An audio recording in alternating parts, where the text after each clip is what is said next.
cells are getting an insufficient amount of oxygen for their metabolic needs.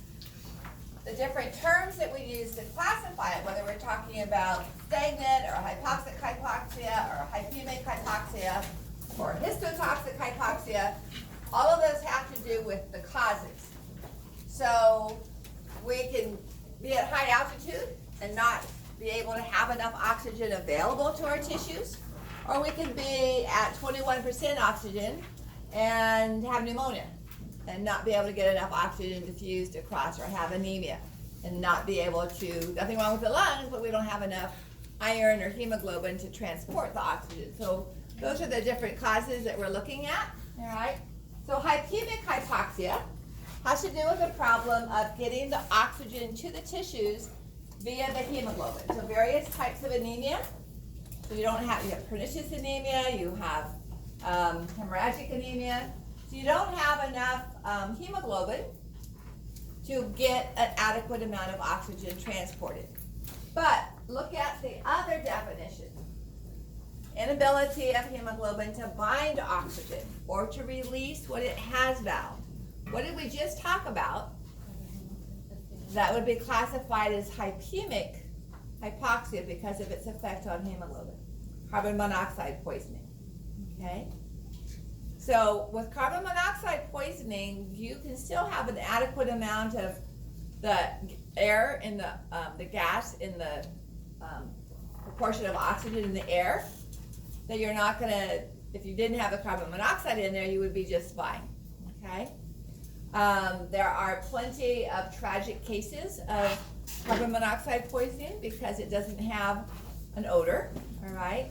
So people asleep, never wake up again. There was a case back east in Baltimore. It was thought to be murder at first. The guy was in a multi-story, lived in a multi-story townhouse type of thing. The garage was on the first floor, and he drove in, left the car running, and the carbon monoxide just filtered all the way up through the house. Over in Woodland a few years ago, there was a tree nut factory plant that something malfunctioned with the machinery, and emergency services were called. Fortunately, they were awake, so they could tell when they started getting headaches and stuff. Or kids falling asleep in the back of a car, a pickup truck, and something wrong with exhaust and the muffler, and the back of the car filling up. So those are all conditions where the carbon monoxide is interfering with the hemoglobin's ability to bind oxygen, okay? And I have some images to go through with this. So hypemic hypoxia, hypemic refers to blood, okay? So you don't have to worry about these values here. I'm not gonna test you on those. But any kind of anemia that doesn't allow the hemoglobin to have sufficient amounts of oxygen, even if it's 100% saturated, if we don't have very much of it, you're not gonna have enough oxygen. And carbon monoxide, okay, is going to be a factor with the ability of oxygen to be transported. So carbon monoxide, as I said, increases hemoglobin and oxygen affinity, as well as blocking hemoglobin. So the oxygen that is there isn't able to dissociate, okay? So if we look at these just for interest's sake, here's our normal, no carbon monoxide at all, 50% saturation, and then we get to 75% carbon monoxide, which is really, really, really high, okay? You're gonna have hypoxia there just because you don't have enough oxygen available. All right, stagnant hypoxia. That has to do with the circulation, not the red blood cells, but the flow of the blood through the body, okay? So in other words, there's enough oxygen in the air, there's not a problem with the respiratory membrane, enough oxygen is binding to the red blood cells, but the red blood cells don't get from here to here in time and back to the lungs to pick up oxygen. So the circulation time is too slow for the use of the oxygen, okay? So that can be with blood pressure, that can do with blood vessel stiffness, not expanding to carry, increased need for blood flow, weak heart, cardiomyopathy, where it's not able to maintain an adequate blood pressure, because remember, blood flows because of a gradient in blood pressure. If that gradient is too low, it's not going to flow very, very fast. All right, histotoxic. We talked about this in Bio 430 in my class last semester when we were talking about the mitochondria. So potassium cyanide inhibits the electron transport pathway by which ATP is made. Remember, the cellular respiration occurs in the mitochondria, and in breaking down releasing the carbons of our glucose or fructose, that's where we get our carbon dioxide that we breathe out. And the oxygen is used in the mitochondria as the electrons are moved along from high energy levels to low energy levels. The oxygen is used to accept the hydrogen and forms water. Without oxygen, we're stuck in anaerobic glycolysis, okay, which is inefficient. And so someone who has potassium cyanide, they're similar to carbon monoxide, their blood has a higher level of oxygen when it returns to the heart, because it's just not being used by the mitochondria. All right, so the cells are dying from lack of oxygen. The oxygen's there, they're just not using it.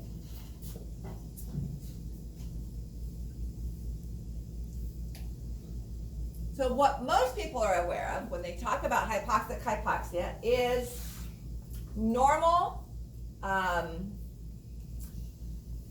There's two causes. You can have normal atmospheric oxygen, PO2 of 760, PO2 in the alveoli of 104, but because of lack of surface area we talked about earlier, or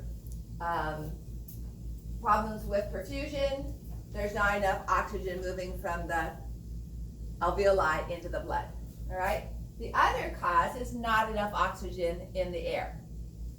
So let's say that you're stuck in a closed room. You start to breathe up the oxygen and produce CO2. All right, you're going to be in hypoxic hypoxia. Smog does that, all right, by adding additional gases. Or you can move up in altitude, and although you still have 21% oxygen, 21% of 500 is a lot less than 21% of 760. Okay, so the higher up you go in altitude, the less oxygen you have. Now, what does this mean? 100% oxygen? I thought our oxygen was 21%. And here it's dropping and dropping and dropping. So this is not talking about the partial pressure of oxygen. This is talking about the amount of oxygen available compared to normal. Okay? So at normal, we have 160 millimeters of mercury. Is our PO2, partial pressure of atmospheric air. Then one of the 14,000 foot high mountains in Colorado is going to be 60% of that, okay? So you're gonna have only 2/3 of the 160 that you would normally have. Still gonna be 21% of what you have, but what you have is 2/3 of that. So up at Mount Everest, you have 1/3 of the oxygen available to you that you would have at sea level, okay? So now this change in oxygen can cause a condition known as acute mountain sickness or high altitude sickness. And it typically starts when you get above 15,000 feet or so, okay? That's just not a random number, but there's a range.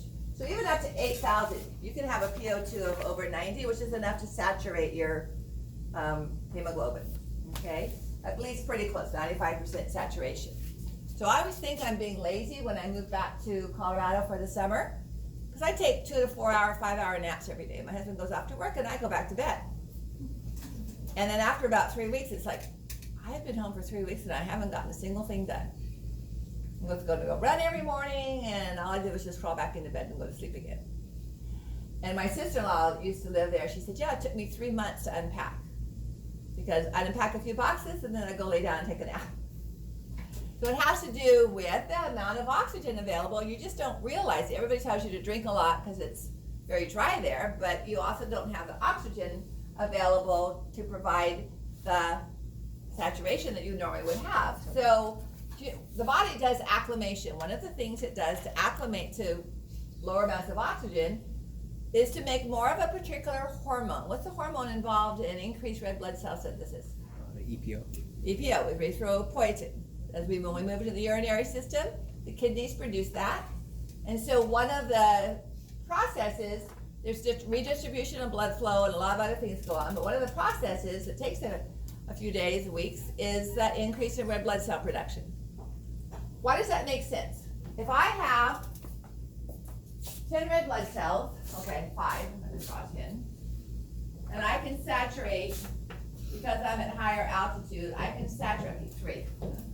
I can saturate each one 50% because of my altitude. So a way to double the amount of oxygen I can carry is to increase the number of red blood cells. So now if each one is carrying 50% saturated hemoglobin, I have the same amount of oxygen as when I just had 3 at sea level, okay? What does that do to my viscosity? Causes it to go up and my heart is actually having to do more work, okay? So acute mountain sickness or high altitude sickness has 2 dangerous, I don't want to say symptoms, but clusters of dangerous events. And I want you to know what these abbreviations stand for. Anybody know? What do you think HA stands for? High altitude. And the E? Edema. Okay, so HAP is high altitude pulmonary edema, where the vascular changes increase the pressure of the fluid in the pulmonary capillaries and pushes that fluid into the alveoli. Okay, high altitude. HACE is high altitude cerebral edema. Well, with the skull, we don't have much room for the brain to swell, right? So this starts to cause neurological malfunctions. The unclear thinking, headaches, difficulty in making decisions. So here's the pulmonary edema causing coughing. So you've probably read stories or seen films about people climbing altitudes and their partners realizing they're in trouble and they are just, oh, I'm fine. And left by themselves, they would not make the decision to turn around and go back to lower altitude, okay? It can cause hallucinations. So I have a film that I found but didn't play for my students last night. It's one I've played before. It's a little blurry. These people are down in South America hiking, and they're going to give the elevation in meters, so you kind of multiply by 3. The 10 in this intense snowstorm. Royal windstorm, I should say. Yeah, that's bomber, dude. Yeah, that's pretty cool. We got less than 5,969 meters. And for those of you who that means nothing to, Which is pretty much all of us. 19,583 feet above sea level. That's Yes. very high. Yes. So tomorrow we go up to 22,000. What's the exact number? I gotta eat some food, I'm starving, and I think I have one more Snickers bar. Okay. Dude, I can't make sentences ornaments. Ask your question one more time. I can't begin it. You guys gotta get me confusing. Taylor, man. You gotta get me. Music. No. Listen. That's the wind blowing, it's the microphone. Water. Whiz off. Whiz off. What is it called?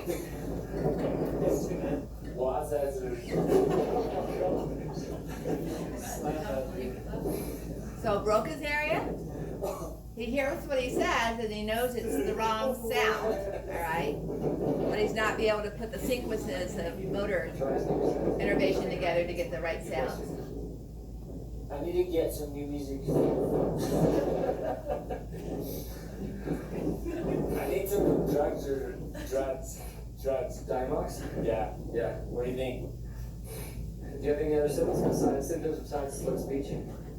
I can't talk normally. Does your head hurt?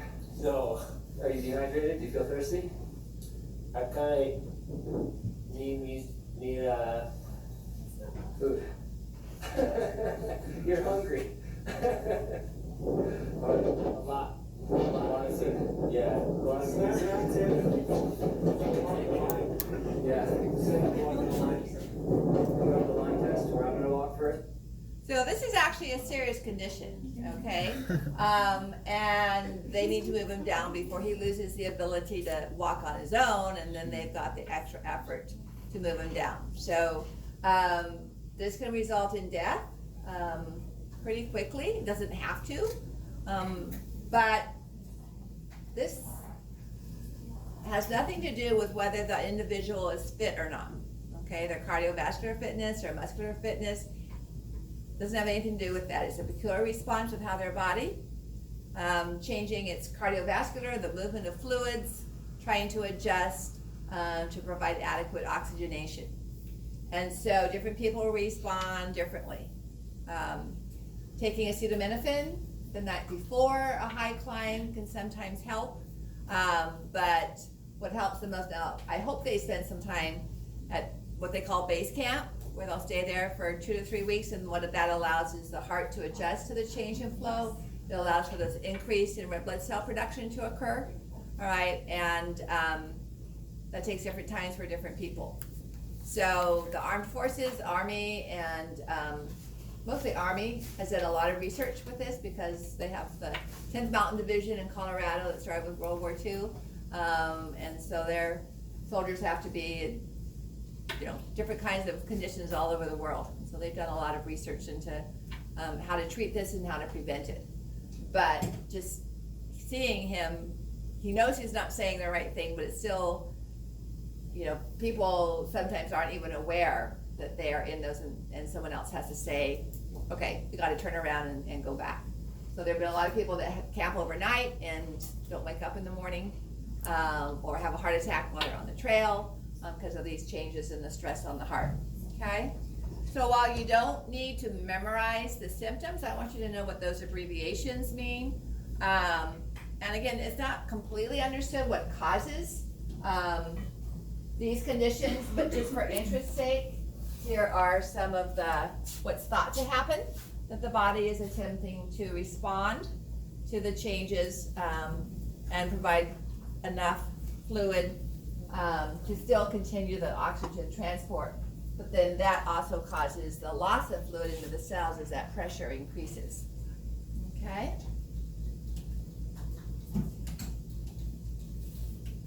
All right, so just briefly, internal respiration we've already talked about, because that's the reverse. That's the movement of oxygen out of the plasma and into the tissues, and the movement of carbon dioxide out of the tissues and into the plasma. So what we're going to look at next is carbon dioxide. Okay? And we'll be done in about 20 minutes or so. All right? So what were the two methods by which oxygen was transported in the blood? Plasma, that was our PO2, and hemoglobin, and that was our percent hemoglobin saturation, all right? We have the same two mechanisms for carbon dioxide. Carbon dioxide is dissolved in the plasma, and we measure that as PCO2, all right, because it's a gas as well. And carbon dioxide is bound to the hemoglobin, as we mentioned for our oxygen dissociation curve, but it's not bound to the iron ion. It's bound to the protein. And that's one of the ways in which it affects the affinity, because it can affect the ability of oxygen to fit into its space with the iron ion. But most of carbon dioxide is transported as carbonic acid. We're going to see this again when we talk about acid-base balance at the very end of this unit, okay? Because the respiratory system, the urinary system, and the body proteins all function to help to control acid-base balance. So that formula that I wrote on the board, we're going to come back to that. So we have carbon dioxide, and it's a balanced chemical formula, plus 1 molecule of water. What does the double arrow mean? It go either way. So it's driven by how much we have on either side, okay? So the more carbon dioxide we have than carbonic acid, the more it's going to move in that direction. As carbonic acid builds up, it starts to move back in the other direction. So this molecule is carbonic acid. Now, if it was hydrochloric acid, it would immediately dissociate into a hydrogen ion and a chloride ion, okay? We'll talk about this when we do acid buffer bases. So this dissociates to form a hydrogen ion and a chloride ion. One hydrogen ion is released. Carbonic acid also dissociates to one hydrogen ion plus a bicarbonate ion. One hydrogen ion is released. But carbonic acid is considered to be a weak acid, whereas hydrochloric acid is considered to be a strong acid, even though both of them release a single hydrogen ion, okay? Now I keep saying I'm going to check with chemistry, but 100% of hydrochloric acid is going to dissociate in a water solution, whereas only a few of these. So if we have 100 molecules, and I'm just guessing on the number for carbonic acid. We have 100 molecules of carbonic acid and 100 molecules of hydrochloric acid. We would end up with 100 ions of hydrogen ions, whereas over here maybe only 5 or 6. Okay, so that's why it's a weak acid. It doesn't dissociate and holds on to the hydrogen ion, but it will. Now, this will take place in the plasma, because that's where we have a lot of water. All right? However, it also takes place in the red blood cell.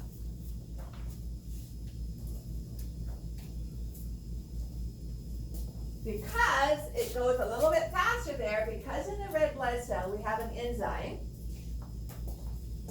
known as carbonic anhydrase.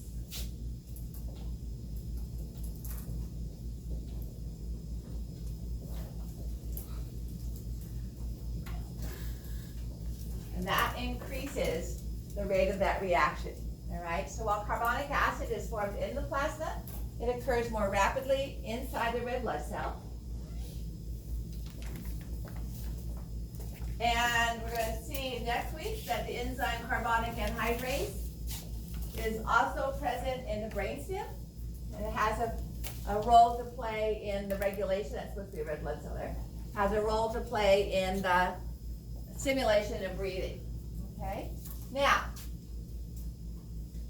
so some of the carbon dioxide is going to bind to the hemoglobin. Some of it's going to form carbonic acid, and then the carbonic acid, I guess I should draw this, all of this is included in the red blood cell.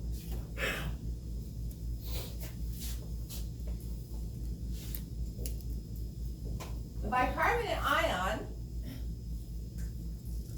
makes a good buffer in the blood, so it leaves the red blood cell, and to replace its negative charge, chloride ion moves into the red blood cell. That's called the chloride ion shift, okay? So this is how most of the carbon dioxide is transported, is as the carbonic acid, and some of that will dissociate to form bicarbonate, okay? So if we're looking at the tissues, here is a tissue cell. And the source of carbon dioxide is the glycolysis and citric acid cycle that we'll talk about with digestive system. Taking the carbons and oxygen of glucose or fructose, or sometimes amino acids or fatty acids, getting electrons from them, and releasing the carbon dioxide. Okay? To make that more efficient, it uses the oxygen.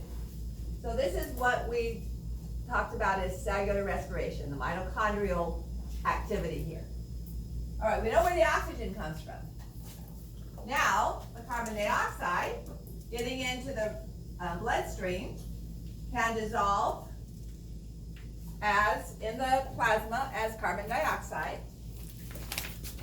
We'll put a barrier here. This is our capillary wall.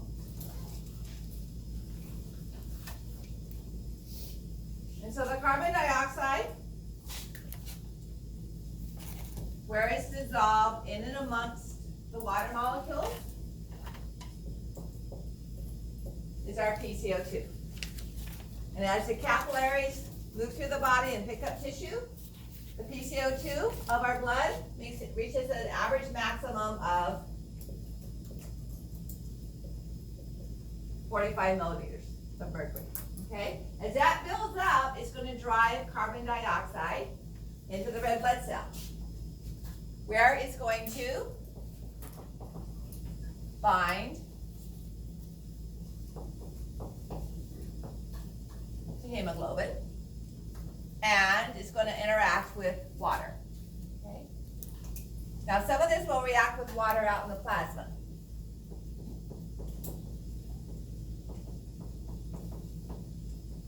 Okay, but this is where most of it does that. It's supposed to be a star. So, dissolved in the blood, forming PCO2, bound to hemoglobin, or forming carbonic acid are the three ways in which we find carbon dioxide. Now, when it gets to the blood, when it gets to the lungs, the carbon dioxide in the plasma is going to diffuse into the alveoli. What's that going to do to our PCO2? It's going to drop it because we're losing carbon dioxide from the plasma to the alveoli.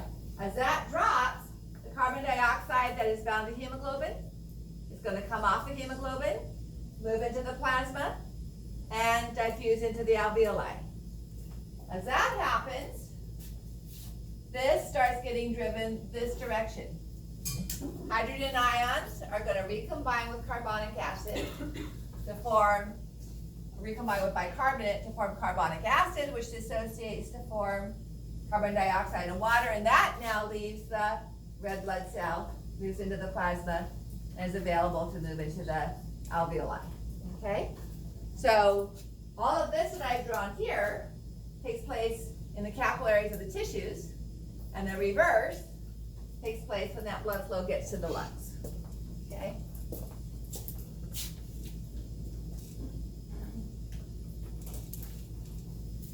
So most of it is occurring as this, okay?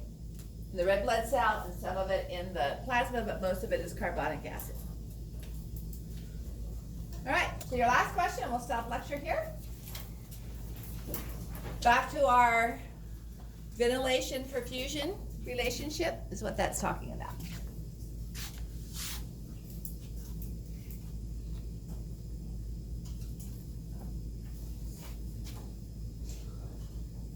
So it's comparing what happens to arterioles in tissues with low oxygen to what happens to arterioles in the lung with low oxygen.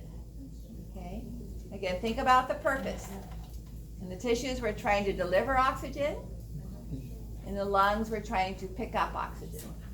Okay? All right, so when you're done with that, you can have some time to study for the quiz. Let me know when you're ready. Okay, whether it's 15, 20, 30 minutes, 45 minutes. For the second one or for the first one? 5. So just put your stand on it. And I'll turn that sound off. Oh, wait a minute. I get what you're saying.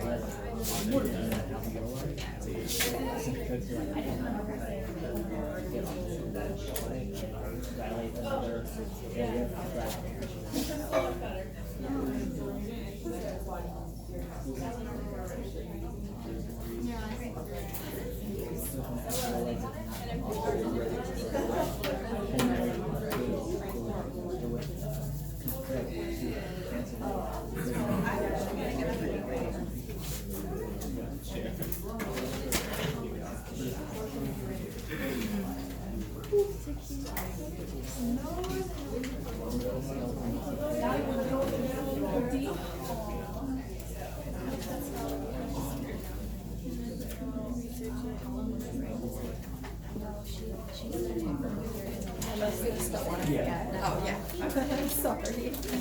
Okay, guys, I have a Scantron from quiz 18 that has no name. So if you're missing one online, I think I've recorded all of these. But you know what, I haven't put them up yet. I put the lab quizzes up, but I haven't put I put like 6 lab quizzes up. And I still have about 15 of these to put up. But anyway, double check, and this was a Scantron taken on November 6th, so last Wednesday.